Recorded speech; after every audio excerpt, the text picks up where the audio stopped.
Hello மக்களே, எல்லாருக்கும் வணக்கம். எல்லாரும் எப்படி இருக்கீங்க? உங்களுக்கும் உங்களோட வாழ்க்கையில் இப்படி தான் ஜான் ஏறுனா முழம் சறுக்குதா? ஜான் ஏறினால் முழம் சறுக்கும் சொல்லிட்டு ஒரு பழமொழி இருக்குது. அது எத்தனை பேருக்கு தெரியும்னு தெரியல. அது எனக்கு நல்லாவே செட் ஆகுது. ஸோ அந்த ரூ. 3000 வாங்குறதுக்கு டோக்கன் கொடுக்குறாங்களா இல்லையான்னு 2-3 நாளாக நான் வந்து சைக்கிளு பைக்குன்னு மாற்றி மாற்றி போயிட்டு நான் கேட்டுக்கிட்டு வந்துக்கிட்டு இருந்தேன். ஸோ நான் என்றைக்கு கேட்கலையே அன்றைக்கி வந்து கொடுக்க ஆரம்பிச்சிருக்காங்க. அது நான் மெனக்கெட்டு எப்படியோ நான் வந்து கால் பண்ணி யாருக்கோ கண்டுபிடிச்சி அதுக்கப்புறம் நான் போயிட்டு நான் வாங்கிட்டு வரேன்னு சொல்லிட்டு போயிருந்தேன். அப்போ என் வீட்டு பக்கத்தில் இருக்கவங்க வேறு அங்கே என்னை பார்த்துட்டு ஹஸ்பண்ட் அண்ட் ஒய்ஃப் என்னை பார்த்துட்டு தரைக்குறைவாக கொஞ்சம் மேலேயும் கீழேயும் பார்த்து பேசினாங்க. நம்மளை பார்த்து நான் என்ன சொல்கிறது, நம்மளை பார்த்து அவங்கக்குள்ளே அவங்க பேசிக்கிறாங்க. நம்ம கேட்க முடியாது இவங்களெல்லாம் போயிட்டு எதுக்கு இப்படி பேசுகிறீங்கன்னு சொல்லிட்டு. அப்படி கேட்டால் இதுதான் சாக்குன்னு சொல்லிட்டு சண்டைக்கு இழுத்து ஊரெல்லாம் ஒன்று கூட்டிடுவாங்க. நம்ம தனிமரமாக ஒன்றும் பண்ண முடியாது. அதனால் நான் கண்டுக்கலை. அந்த ஆள் கண்டுபட்டுச்சோ இல்லையோ, எனக்கு நேற்று ஈவினிங்கே ஃபோன் கீழே விழுந்து டிஸ்பிளே வந்து உடஞ்சி போச்சு. இது வந்து எப்பயும் யூஸ் பண்ணுற மாதிரி தான் யூஸ் பண்ணுறோம். அதுக்கப்புறம் எப்படி நம்ம கையை விட்டு மிஸ் ஆகி உடையுதுன்னு தெரியல. ஸோ அதனால் அவங்கெல்லாம் மாதம் வந்து ரூ. 1000 கூட வாங்குறாங்க. நம்ம அது கூட நம்ம அப்ளை பண்ணி வாங்கலை. நம்ம வீட்டில் லேடிஸே இல்லை, அப்ளை பண்ணி வாங்கணும்னு நினச்சா கூட முடியாது. ஆனால் நம்மளை வந்து பார்த்து அவங்க வயிறு எறிகிறாங்கன்னா அவங்களோட அந்த கண்ணு படுறதுன்றதெல்லாம் உண்மை தான் சொல்லிட்டு எனக்கு வந்து புரிய வருது. அப்போ நமக்கு வந்து இவங்க கெடுதல் நினச்சிக்கிட்டு கெடுதல் பேசிக்கிட்டே இருப்பாங்க. இவங்களுக்கு நடுவில் நம்ம வந்து நம்மளோட இழப்பெல்லாம் தாண்டி நம்ம சாதிச்சு காமிக்கணும்னா ரொம்ப கஷ்டமாக இருக்குதுங்க. இன்றைக்கி தெரியாதனமாக அந்த மெட்ரோ வாட்டர் யூஸ் பண்ணி நம்ம துணி துவைச்சிக்கலாமான்னு சொல்லிட்டு நான் வெளியில் போயிட்டு பிடிச்சிட்டு வந்தேன். ஸோ இங்கே வந்து பக்கத்தில் இருக்க கழிச்சடை இங்கே கண்ணு பட்டுது. அதுங்க வாயில் விழுந்தாச்சு. ஸோ மேலே வந்து நான் இதை ஆன் பண்ணி விட்டுறேன். இது கட் ஆகிட்டு ஒரே தண்ணியெல்லாம் வீடு முழுக்க வந்துடுச்சு. காலையில் சாப்பிடாம கொள்ளாமல் துணி துவைச்சிடலான்னு பார்த்தா முடியாமல் போச்சு. இப்போ அந்த தண்ணி எல்லாத்தையும் வந்து துடைச்சிட்டு இந்த இது இங்கே கட்டாக இருக்குது பாருங்கள். கட்டாக இருக்கா? இது ரொம்ப நாள் ஆகுதில்ல, கட் ஆகிடுச்சு. இது கோஇன்சிடெண்ட்டாக அமையுதா இல்லைன்னா இவங்க கண்ணு வச்சு தான் இந்த மாதிரி ஆகுதான்னு தெரியல. இப்போ இது வந்து 2 மீட்டரா ₹100 கொடுத்தாங்க. இது இது அவுட்லெட்டு. எனக்கு இன்லெட்டும் பிரச்சனை, அதனால் அது 1.5 மீட்டர் வாங்கினேன். இது ₹50. ஸோ இந்த கிளாம்ப்பு வந்து புதுசு கிடைக்குமான்னு கேட்டதுக்கு கிடைக்கல. இது துரு பிடிச்சி போயிருக்கு. அதனால் இந்த டேக் யூஸ் பண்ணிக்கோங்கன்னு சொல்லி கொடுத்தாரு. என்கிட்டையும் இருக்குதுன்னு சொன்னேன். பரவாயில்ல வச்சுக்கோங்கன்னு சொல்லிட்டு அது ஃப்ரீயாக தான் கொடுத்தாரு. இது ஒரு 150. தண்ணி வேறு இருக்குது. இந்த இதை நான் இப்போ வாஷ் பண்ணிவிட்டு அதுக்கப்புறம் எப்போ சமைச்சு சாப்பிட்றது? வெளியில் சாப்பிட்டுட்டு வந்துட்டேன். மீல்ஸ் ₹80 போல். நல்லா தான் இருந்தது, டேஸ்டியாக. எல்லாம் பொரியல், கூட்டு, காரக்குழம்பு எல்லாம். முடியல. இப்போல்லாம் சைக்கிள் எடுத்து சைக்கிளில் போயிட்டு வந்துட்டுருக்கேன். ஒரு மாதிரி மேல் மூச்சு கீழ் மூச்சு வாங்குது. நேற்று அந்த ₹3000 டோக்கன் கிடைச்சாலும் கிடைச்சது. அங்கேயும் பார்த்திங்கன்னா பக்கத்தில் அந்த ஐயர் பொண்டாட்டியும் வாய்க்கு வந்ததெல்லாம் கண்பட பேசிக்கிட்டு இருந்தாங்க. இது என்னடா இப்படி பேசுகிறாங்களேன்னு பார்த்தா நைட்டு ஃபோனு கீழே விழுந்து டிஸ்பிளே உடஞ்சி போச்சு. இன்னும் டோக்கன் தான் வாங்கியிருக்கோம், காசே கையில் வரல. அதுக்குள்ளே நமக்கு செலவு. அந்த டிஸ்பிளே போய் நேற்று நான் மாற்றிட்டு வந்தேன். அது நான் ₹4000 மாற்றினேன் லாஸ்ட் டைம், ஒரிஜினல் டிஸ்பிளே. இந்த வாட்டி எனக்கு உடனே வேணும்னு சொல்லிட்டு எனக்கு டூப்ளிகேட்டு டச்சு இல்லாத மாதிரி டிஸ்பிளே மாற்றி கொடுத்தாரு. அதுக்கே ₹1800 ஆச்சு. நமக்கு 4 கண்ணு பட்டால் எப்படியெல்லாம் ஆகுது பாருங்கள். இது கோஇன்சிடென்ட் கிடையாது. காசு வரத்துக்கு முன்னாடியே செலவு இருக்குது. ஆல்ரெடி லட்சக்கணக்கில் இழந்தது பத்தாதுன்னு இது வேறு. அவன் மொட்டை மாடியில் நின்றுக்கிட்டு வீட்டுக்குள்ளே இருந்துக்கிட்டு டைம் பாஸ்க்கு யோசிச்சுக்கிட்டு கிடக்கிறான். நமக்கு அப்படி இருக்க முடிய மாட்டேங்குது. சரி, ஒரு சில பீடைங்க ஏன் தான் அப்படி இருக்காங்கன்னு தெரியல. அதுங்களுக்கெல்லாம் வந்து வக்கனையாக ஓசியில் அமைஞ்சா கூட அடுத்தவன் வயிற்றுல கொட்டிக்கிறாங்க.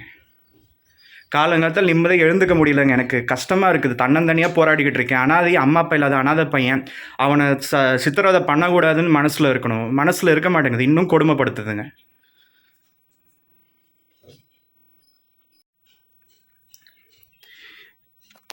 இது இன்லெட் பைப்பும் பார்த்திங்கன்னா அது கட் ஆகிடுச்சு. ஸோ கட் ஆனதை நான் அட்ஜஸ்ட் பண்ணி நான் வச்சுருக்கேன். அது அங்கங்கே கொஞ்சம் வந்து தண்ணி லேசாக லீக் ஆகுது. அதனால தான் இன்லெட்டும் வாங்கிட்டு வந்தேன்.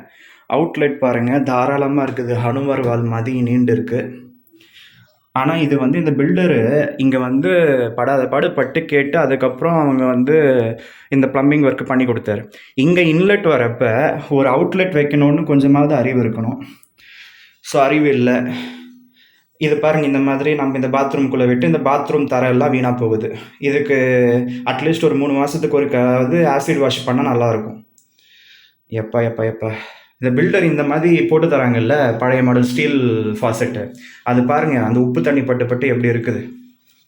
அதனால இப்போ எல்லாமே பிளாஸ்டிக் மாற்றிருக்கேன். அது ஃபஸ்ட்டே வந்து கொஞ்சம் நல்ல பிளாஸ்டிக்கே போட்டு தொலைஞ்சிருக்கலாம். யூஸ் பண்ணலனாலும் வந்து உப்பு கரைச்சி போய் எப்படி இருக்குது பாருங்க. ஒரு அவுட்லெட் இருந்திருக்கலாம். கஷ்டமா இருக்குது. இந்த இதுவும் பார்த்தீங்கன்னா ரொம்ப கன்ஜஸ்டடா வச்சுட்டாங்க. கொஞ்சம் உள்ள தள்ளியிருக்கலாம். இல்லன்னா இந்த பாத்ரூம் நான் 3.5க்கு 5.5 தான் கேட்டேன். அவங்க 3க்கு 5ன்னு குடுத்துருக்காங்க. நம்ம குடுத்ததுல ஒரு 1/2 அடி கம்மி பண்ணிட்டா, அங்க எங்க உட்காந்து எழுந்துக்க முடியுமா? ஃபர்ஸ்ட்டு நான் இங்க இந்தியன் டாய்லெட் தான் கேட்டேன். சரி வாஸ்து பிரகாரம் இங்க யூஸ் பண்ணலாமோ, யூஸ் பண்ணக்கூடாதோ, கிச்சன் இருக்க வேண்டிய இடத்துல டாய்லெட் இருக்குதேன்னு பார்த்தேன். கடைசியா அவங்க வந்து இங்க வெஸ்டர்ன் டாய்லெட் குடுத்துட்டாய்ங்க.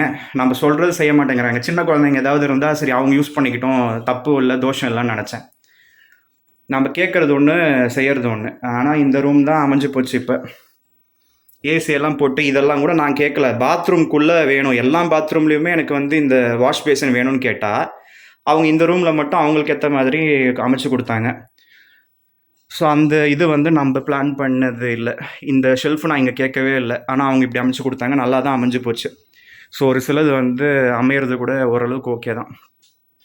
மத்தபடி பரணல்லாம் வந்து கேட்டது தான். நான் ஷெல்ஃப் நான் அங்க கேட்டேன். பீரோ இருக்க இடத்துல. ஒருவேளை ஷெல்ஃப் அங்க குடுத்துருந்தாங்கன்னா, 2 பீரோவையும் நான் இங்க தான் நிப்பாட்டியிருக்கணும். ஸோ வடக்கு பார்த்த மாதிரி பீரோ வச்சா நல்லதுன்னு நெனச்சேன் நானு. சரி.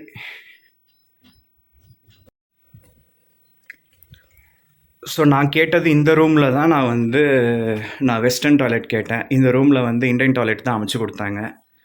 பட் மத்தபடி நான் கேட்ட மாதிரி எல்லா ரூம்லயுமே ஏசி பாயிண்ட் குடுக்க சொல்லிட்டேன். ஏன்னா, ஃபியூச்சர்ல எல்லா ரூமுக்குமே ஏசி போடணும்னா கூட போட்டுக்கலாம்னு சொல்லிட்டு, அதெல்லாம் முன்னேற்பாடோட.